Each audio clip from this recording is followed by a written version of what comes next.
بسم الله الرحمن الرحيم. السلام عليكم ورحمة الله تعالى وبركاته. نبض داود يا ميرك سو جوجتان كسو دوادا تبنتين التوسكا هذه عاوة مقعي محمد حسن محمود وصديري وعندي قد عوانا سنة وبرتي يوتيوب كان كلها هاي دلجر ميديا iyo bartayda facebooka waan soo dhaweynaya dhamaantiinba waxaan ka codsanayaa muuqaalkan inaad sii share gareysaan oo asxaabta kale aad la wadaagtaan isla markaasina aad subscribe saar channelka youtube kan kuleeyahay aad baan ku soo dhaweynayaa waan kaga mahad celinayaa waqtigaaga daawada soo dhaw fadlan sii share garee muuqaalka sida ciwaanka ka muuqataba caawa waxaan falanqeyn doonaa qorshaha halista ah ee berito baarlamaanka Soomaaliya uu wajahayo iyo sidoo kale talaalka cudurka COVID-19 ama coronavirus-ka oo aan gaarin bulshadii ama dadkii loogu talagalay iyo sidoo kale khataraha ka imaan kara isla falanqeyn doona waxaan idin la wadaagi doonaa xogo muhiim ah oo aan ka soo wariyay ama ka soo qaaday dad markaasi xogogaal ah hadiyalaha uu dilogolada fadlan muuqaalka sii share garee oo asxaabta kale sii gaarsii aad baad ugu mahadsan tahay waqtigaaga waan kaaga mahad celinayaa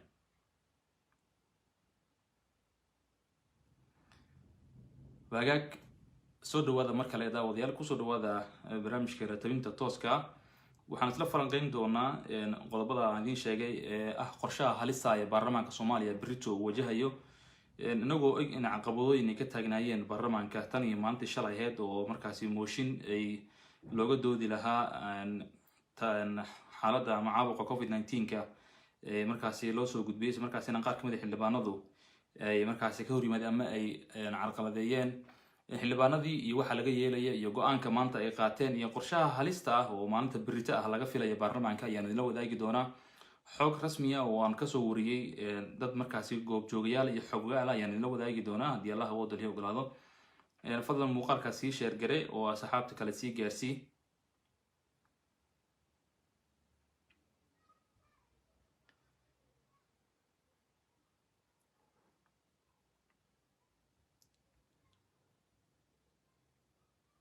waa tahay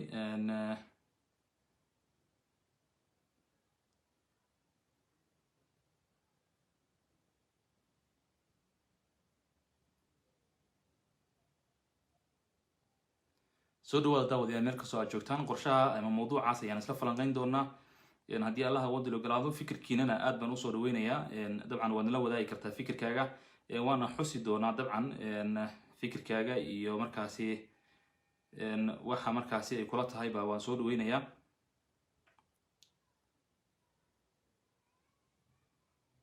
wahagaag fadlan sii share garee muuqaalkaasi asxaab kale uu gaaro oo markaasi aad u tiro badan waa iska bilaabanaynaa xildhibaanada golaha shacabka ee baarlamaanka federaalka Soomaaliya ayaa maanta waxaa loo diray markaasi fariin qoraaleed ay u direen guddiga joogtada ah iyagu ka shaqeeya arrimaha mooshinada iyo arrimaha ajendayaasha baarlamaanka waxaana xildhibaanada lagu wargeliyay in maalinta berito ah uu jiri doono kulan markaasi looga hadlayo sida la sheegay laba qorshe oo markaasi ah ansixinta laba xubnood oo guddi lagu diray iyo sidoo kale ka doodida qorshaha caabuqa COVID-19 ama coronavirus-ka shalay waxaa baarlamaanka aan ogeyn in arrinta noocan oo kale ama ajendahan baarlamaanka la horgeeyay isla markaasina xildhibaanada mucaaradka ah ay ka hor yimaadeen qorshahaasi iyagoo oo ku tuhunsanaa ama tuhmayay in ajendaha rasmiga uu yahay muddo kordhin 2 sano ah oo madaxweyne farmaajo loo sameeyay sidoo kale isla shalay gudoomiyaha golaha shacabka Maxamed Mursal Sheekh Abdiraxmaan waxa uu soo saaray warqad 15 xildhibaan looga joojiyay ama looga mamnuucay fadhiyada soo socda ee baarlamaanka 5 fadhi ee soo socda ee baarlamaanka xildhibaanada 15 ah iyaguna maanta ay shir jaraa'id ku qabteen magaalada Muqdisho iyagoo ku hanjabay in maalinta berito ah ay tagi doonaan halka shirkaas uu ka dhacayo oo ah xarunta baarlamaanka isla markaasina ay wax kasta ay ku qaadataba ay ka qayb gali doonaan kulankaasi baarlamaanka waxay xildhibaanadu wali ku adkeysanayaan in qorshuhu uu yahay muddo kordhin loo sameeyo madaxweyne Maxamed Cabdullaahi Farmaajo iyo xukuumadda iyo sidoo kale dowladda uu hogaamiyo oo iyadu waqtigeedii uu ku ekaastay 10 bishii aan ka soo gudubnay ee February xildhibaanada iyagu maanta shir jaraa'id qabtay ee mucaaradka ah waxa ay ku andacoonayaan ku doodayaan in ajendaha rasmiga ah uu yahay muddo kordhintaas balse ila wareedyo aan la xiriiray iyo xaqiijiyay saacadii ugu dambeeyay maanta ama wax yar ka hor intaan live-ka soo galin ila wareedyo aan la xiriiray ayaa xaqiijiyay in maalinta berito ah ammaanka xarunta baarlamaanka federaalka Soomaaliya aad loo adkeyn doono isla markaasina ayna suurtagali doonin 15 kaasi xildhibaan ee shalay laga mamnuucay in fadhiyada baarlamaanka soo socda yimaadaan aan laga ogolaan doonin inay yimaadaan balse warar hoose ayaa sheegaya in 15kaas maaha xildhibaano kale ay jiraan oo ayaga ku fikiraysa markaasina berrito ka qayb gali doona shirkaasi. haddaba berrito maxaa dhici kara? waxaa dhici doona amaba suurtagal ah inay dhacaan in ajendaha sidii shalay u baaqdo kale uusan u suurtagelin u baaqdo, ama waxaa sidoo kale dhici karta in markaasi qallalaase markaasi gacan ka hadal isu bedeli kara uu dhici karo. haddaba qorshahaasi waxa uu halis ku yahay ammaanka xarunta baarlamaanka iyo sidoo kale guud ahaan dalka Soomaaliya. sidoo kale waxaa indhaha ku wada haya hawshan oo aad u daawanaya beesha caalamka iyo wadamada deeq-bixiyaasha ah oo iyagu markaasi aad ula socda ama si dhow ula socda xaaladaha siyaasadda Soomaaliya. sidoo kale dhinaca guddiga ama dhinaca guddoonka baarlamaanka oo iyagu qaar kamid ah howlwadeenada aan la xiriirin maalinimadii maanta ahayd ayaa xaqiijiyay in ajendaha ama habsami socodka howlaha baarlamaanka waxba aysan iska bedelin, in shirki si caadi ah berrito uu dhici doono, isla markaasina aysan aan loo joojinayn sida hadalka ay u dhigeen xildhibaanada iyagu maanta ku hanjabay inay berrito ka qayb gali doonaan kulankaasi. haddaba waxaad moodaa xaaladaasi inay markaasi u taagan tahay ama ay tahay laba daran mid dooro. xildhibaanadu waxa ay weli ku andacoonayaan inay baarlamaanka tegi doonaan. guddiga ama guddoonka baarlamaanku waxa uu xildhibaanada iska muluucay inay ka qayb galaan 5 kulan ee soo socota. dhinaca madaxtooyada Soomaaliya iyo madaxweyne Maxamed Abdullahi Farmaajo waxaad moodaa inay ku adkeysanayaan in howlaha baarlamaanka uu sii socdo. waxaa xusid mudan baarlamaanka iyo fulintu inay laba awoodood oo kala madax banaan yihiin, isla markaasina aysan is hoos tagin. baarlamaanka sharciyan marka la fiiriyo waa xarunta hay'adda sharci dejinta dalka, iyada ayaa ugu sarreysa. laakiin sida muuqata ama marka la eego qaab dhismeedka siyaasadda Soomaaliya waxa uu yahay in howlaha oo dhanba ay maamusho madaxtooyada Soomaaliya. xildhibaanada baarlamaanka Soomaaliya ee 15 ah ee laga mamnuucay shirki ama shirka soo socda waxa ay ku doodeen in markaasi dhalinyaro maleeshiyada oo sida halkay u dhigeen kasoo goostay ururka al-shabaab ay xaruntii baarlamaanka xoog kula wareegeen maalin shalay ahayd.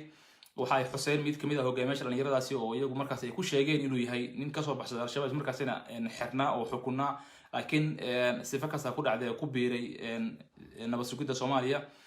waxaad moodaa in marka xaaladdu ay kala taagan tahay qir iyo qir. haddii ay suurtagal noqoto waxaan la wadaagi doonaa xog aan weli fasaxeeda ka sugayo ama xog aan fasaxeeda ka sugayo kooxdii aan kasoo xigtay oo weli aan ii fasaxin inaan idinla wadaago. marka daqiiqada ugu horeeya aan helo fasaxaasina waan idinla wadaagi doonaa. fadlan muuqaalka sii share garee si asxaabta kale uu gaaro. channelka YouTube-ka ayaan qaybta kore kuu soo dhigayna, fadlan subscribe saar. aad baan kaaga mahadcelinaa waqtigaaga, fikirkaagana waan soo dhaweynaynaa. dabcan waan la wadaagi kartaa afkaartaada sida ay kula muuqato xaalada Soomaaliya iyo sidoo kale qalalaasaha siyaasadeed ee ka taagan. fadlan muuqaalka sii share garee, asxaabta kale sii gaarsii. aad baad u mahadsan tahay. waxaan iska warsugayaa ama aan sugayaaba xogta aan hayo fasax sidaan ugu heli lahaa. mana marka ugu horreysay aan helana waan idinla wadaagi doonaa. xogtaasi waa xog iyadana ku saabsan qorshooyin ajendayaal qarsoon oo markaasi berrito baarlamaanka Soomaaliya labada dhinac ay kala dejisteen, laakiin weli fasax uma hayo aan idinkula wadaago. mana marka ugu horreysay aan helana waan idinla wadaagi doonaa. fadlan muuqaalka sii share garee, aad baad ugu mahadsan tahay. fikradihiinana waan soo dhaweynayaa, waan soo xigan doonaa dabcan. bal markana aan fiirino ama aan isdul taagno xanuunka coronavirus-ka oo isagu markaasi faraba aan ku haya guud ahaanba dalka Soomaaliya ama guud ahaanba caalamka, gaar ahaan marka ay timaado dalka Soomaaliya. iyo waxaa la sheegayaa in deegaano cusub oo hor leh uu kusii faafayo cudurkaasi. deegaanada uu ku faafay waxaa kamid ah deegaanka Xeraale oo 15 qofood ay ugu dhimatay labadii maalin ee ugu dambeysay. gudoomiyaha degmadaas oo isagoo cabasho ka muujiyay ayaa waxa uu la hadlay ama fariin u diray dowladda federaalka Soomaaliya iyo hay'adaha caafimaadka inay la soo gaaraan deeq caafimaad. waxaa xusid mudan in talaalkii cudurka coronavirus-ka la geeyay dalka Soomaaliya bishan gudaheeda, laakiin sababaha amaba waxaa soo baxaya warar sheegaya in talaalkii uusan gaarin dadkii loogu talagalay. waxaa talaalka loogu talagalay dadka da'da iyo dadka xanuunada gaarka ah qaba ama xanuunada hore sii qaba sida sokorta, dhiigkarka iyo xanuunada la midka HIV/AIDS-ka iyo cudurada noocaas ka qaba ayaa loogu talagalay in lagu horumariyo. balse waxaan baraha bulshada muddooyinka ugu dambeeyay ka daawanaynay in dhalinyaro hadday noqon lahayd wariyaasha, hadday noqon lahayd dhalinyarada hay-adaha dowladda ka shaqeeya iyagu talaalka ay qaadanayeen. dabcan arrintaas waxay kasoo horjeedaa baaqi hay'adda caafimaadka adduunka u qaabilsan WHO la yiraahdo oo iyada ku baaqday in marka hore la hormariyo dadka da'da ah, dadka xanuunada kale qaba, sidoo kale sida loo kala weyn yahay markaa. balse waxaa moodaa in dalka Soomaaliya ama dowladda Soomaaliya ay iska inantirtibaa qaasi markaasina talaalkii ay qaadanayaan dhalinyaro markaasi iyagu sifa kale usoo maray waddo kale usoo maray. sida muuqata gudoomiyaha degmada Xeraale Bashiir Daahir degabada ninka la yiraahdo ayaa waxa uu sheegay in deegaanka Xeraale uu cudurka coronavirus-ka uu faraba aan ku hayo markaasina 15 qof uu ku dilay. haddii marka ay 5 qof oo xalal ku dilay waa qiyaasi kartaa magaalooyinka kale ee aadka bulshada ugu badan tahay sida Kismaayo, Boosaaso, Muqdisho iyo deegaan la midka ah in markaasi uu caabuqo ama si fudud ku faafi karo. waxaan ognahay cudurkani waa cudur airborne, cudurka waxa loo yaqaan waxa uu ku faafaa hawada ayuu raacaa, hindisada, qufaca iyo hadalka qaylada ayuu ku faafaa. wasaaradda caafimaadka ama hay'adda caafimaadka adduunka u qaabilsan WHO la yiraahdo waxay marar badan ku celcelisay in la kala fogaado, faraxal kala la badiyo, laakiin sida muuqata afmar kala leh ama afsaab kala la xirto, laakiin sida muuqata baaqyadaasi inta badan wadamada Afrikaanka waa iska eletireen. dalka Soomaaliya kuma sii jiro, waxaad moodaa in markaasi xaaladii siyaasadda ama ismaashadii siyaasadda iyo kulankii baarlamaanka caadiga ah ay howlihii caadi isaga socdaan. laakiin qodobka wasaaradda ama hay'adda WHO aad ugu raacsan tahay waxa uu yahay in talaalkii uusan gaarin dadkii waaweynaa iyo dadka xanuunada kala qabay, isla markaasina ay qaadanayaan dhalinyaro, wariyaal iyo shaqaale dowladeed oo markaasi ka baxsan guideline-kii amaba habraaci hay'adda caafimaadka adduunka ay soo diisay ahaa. xildhibaan Cabdirashiid Maxamed Xidig oo ka mid ah xildhibaanada 15 ee laga joojiyay 5 fadhiyo soo socota gudoomiyuhu shalay ka joojiyay ayaa waxa uu la hadlay warbaahinta BBC da laanteeda afka Soomaaliga isagoo markaasi sheegay in iyaguna ay dooraan guddi kale oo markaasi iyo gudoomiye kale, isla markaasina ay shaqadii baarlamaanka iyaguna si gaar ah u sii wadi doonaan. haddii qorshahaasi markaasi uu hirgalo waxaa muuqata in 2 baarlamaan oo kala socota ee Soomaaliya ka jiri doonto. waxay taasina ka hor imaanaysaa habsami socodkii howlaha baarlamaanka federaalka Soomaaliya.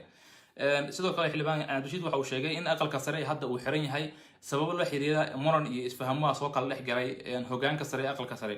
sidaas si la midan waxa uu ku baaqay ama uu ka digay in golaha shacabkuna uu wajihi karo cilad ama caqabad taas oo kale ah haddii aan arrimaha taagan xal loo helin. fadlan muuqaalka sii share gare, asxaabta kala gaarsii, channelka YouTube-kana subscribe share. aad baad ugu mahadsan tahay. fikirkaagana waan soo dhaweynayaa daawade ama saaxiib fikirkaaga waan soo dhaweynayaa, waana soo qaadan doonaa fikradihiina dhammaantoodba. waa tahay saaxiibada qodobo kale oo muhiim ayaan idin soo wadaa, balse markaan aan fiiriyo saaxiibada fikirkooda soo dhiibanaya oo iyagu aad u tiro badan. waa tahay 15 xildhibaan ee markaasi laga joojiyay inay ka qayb galaan aqalka ama fadhiyada 5 fadhiyo soo socota ee baarlamaanka waxaa markaasi iyagu lagu eedeeyay ama gudoomiye mursal ku eedeeyay inay carqaladeeyeen ama fowdeeyeen habsami socodkii howlihii baarlamaanka maanta shalay ahayd.